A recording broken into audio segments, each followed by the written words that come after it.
Hello and welcome. I'm Blair Blackwell, and this is the Daily Cyber Brief. Here's today's rundown of the biggest cybersecurity stories you need to know today. Good morning. This is the Daily Cyber Brief for Monday, January 26. Here are the key risks moving today's security landscape. Active exploitation of widely deployed infrastructure, a fresh wave of identity-driven social engineering, and some Microsoft update turbulence to watch. CISA added an old but critical VMware vCenter server flaw to its known exploited vulnerabilities list, citing real-world attacks. The heap overflow bug was patched back in 2024, but its return to the spotlight underscores how many vCenter instances remain exposed and why legacy vulnerabilities continue to deliver returns for attackers. Meanwhile, mass scanning is underway for a critical zero-day in Cisco unified communications software. Researchers warn successful exploitation could enable full system takeover, putting voice and collaboration infrastructure at risk across many enterprises.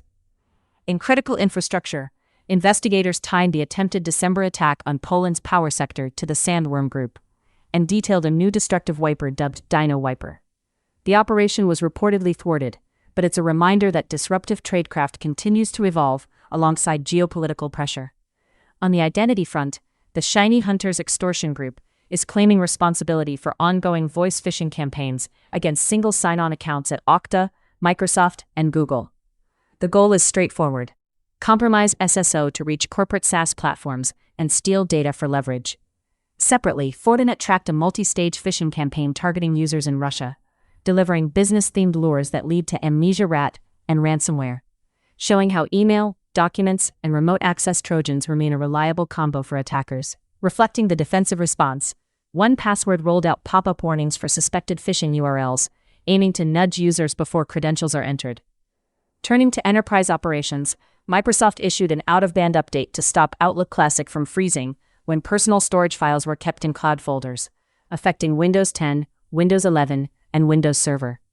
At the same time, Redmond is investigating reports of Windows 11 devices failing to boot with unmountable boot volume errors after the January security updates. Looking ahead, keep an eye on vendor advisories for Cisco UC and exposed VMware vCenter servers, where active exploitation has been confirmed. CISA also flagged active exploitation of additional enterprise bugs across Versa, Zimbra, and even popular developer toolchains like Vite and Prettier, so watch for dependency updates that may quietly close gaps. Practically speaking, watch identity providers and single sign-on platforms for phishing and social engineering attempts. Collaboration and telephony systems that can be targeted by zero-day scanning.